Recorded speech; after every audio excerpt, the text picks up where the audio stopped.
KKB hadapi musuh dalam selimut. Teman jadi lawan hanya untuk balas dendam. Kisahnya bikin merinding. Melansir dari poskupang.com, kelompok kriminal bersenjata KKB di Papua dikabarkan mengalami kondisi yang semakin labil dari hari ke hari. Pasalnya, sosok yang diandalkan dalam melawan TNI Polri satu persatu dikirim ke alam baka. Orang-orang berpengaruh di KKB itu terpaksa diambil tindakan tegas terukur lantaran tindakan mereka telah melampaui ambang batas. Mereka tega secara kejam menghabisi prajurit TNI Polri juga warga sipil dengan alasan yang dicari-cari. Bahkan warga tak berdosa harus meregang nyawa hanya karena kebiadaban kelompok separatis tersebut. Atas kondisi masyarakat yang tak kondusif gegara ulah KKB itulah aparat penegak hukum pun terpaksa mengambil tindakan tegas. Kala menemukan oknum yang bersikap dan bertindak anarkis, maka aparat tak akan segan-segan memberikan pelajaran. Bahkan jika melawan, maka dengan kewenangan yang dimiliki, aparat keamanan terpaksa menghadiahkan timah panas kepada yang bersangkutan. Itulah fakta yang terjadi selama ini, bahwa bila KKB tak henti-henti melakukan tindakan kriminalitas, maka aparat TNI Polri pun terpaksa bertindak. Untuk diketahui, selama ini KKB sesuka hati menghabisi siapapun yang dianggap berseberangan dengan spirit perjuangan mereka.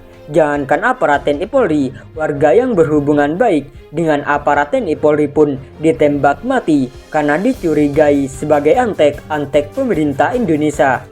Sama halnya dengan kisah yang satu ini, bahwa seorang putra asli Papua akhirnya hidup sebatang kara karena orang tua dan kakaknya dihakimi sepihak oleh KKB. KKB membunuh secara kejam keluarga tersebut karena keluarga itu punya hubungan yang dekat dengan TNI Polri, sedangkan dirinya sebagai bungsu dari 3 bersaudara itu tak dibunuh karena ia telah meninggalkan kampung halamannya untuk bekerja di kota, manakala ia tidak berada di rumah. Pada saat itulah KKB secara membabi buta menghabisi keluarga yang dicintainya. Cerita keji tentang sikap KKB menghabisi orang tua dan kakak-kakaknya itu tiba juga di pendengarannya. Olehnya, dengan hati yang hancur karena kekejaman KKB, sosok yang tak semua disebutkan namanya ini pun menangis sejadi-jadinya. Ia tak terima dengan perlakuan KKB terhadap orang-orang yang dicintainya. Ia sangat marah karena alasan pembunuhannya terlalu mengada-ngada. Sejak itu, sosok ini memendam amarah. Ia menaruh dendam pada KKB karena tindakan merekalah kini ia hidup sebatang kara. Singkat cerita, suatu hari setelah ia punya uang yang cukup, ia lantas membeli sebuah senjata api laras panjang. Sebelum langkah itu diambil, sosok ini terlebih dahulu belajar pada teman-temannya yang adalah personel TNI Polri. Setelah ilmunya terbilang cukup, pria itu kemudian memutuskan untuk pulang kampung di Kabupaten Intan Jaya, Papua dengan menenteng senjata api. Mulai saat itu, rencana balas dendam pun dibuat secara perlahan-lahan.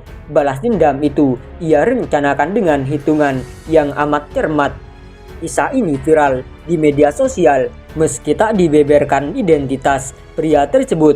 Tetapi melalui video viral tersebut, semua rencana balas dendam dikupas tuntas. Awalnya, ketika hendak pulang ke kampung halaman, pria itu hanya membawa beberapa potong pakaian, sedangkan senjata api miliknya disembunyikan dalam bungkusan pakaian. Saat memasuki kampung halamannya, mayoritas warga di kampung tersebut sudah tidak mengenalnya lagi. Situasi pun dimanfaatkan dengan mengumpulkan berbagai informasi mengenai cerita pembantaian KKB terhadap keluarganya. Setelah informasi berhasil dihimpun, ia pun mulai melangkah ke rencana berikutnya, yaitu bergabung dengan KKB. Bahkan ketika tergabung dengan KKB, ia bertemu dengan sejumlah teman semasa kecil. Dari teman-temannya itulah ia mendapatkan semakin banyak cerita tentang siapa saja oknum yang membunuh keluarganya. hingga suatu hari KKB merencanakan penyerangan ke pos keamanan dengan semua skenario yang membahayakan TNI Polri. Para pelaku penyergapan adalah orang-orang yang dulunya menjadi algojo terhadap ayah, ibu, dan kedua kakaknya. Melihat itu, ia pun menawarkan diri untuk bergabung ke dalam kelompok kecil tersebut. Bak Gayung bersambut, permintaannya dikabulkan hingga akhirnya ia diterjunkan ke medan tempur bersama orang-orang yang dibencinya. Semua anggota KKB termasuk teman-teman semasa kecilnya tak tahu sama sekali kalau ia sendiri punya misi khusus dalam operasi tersebut.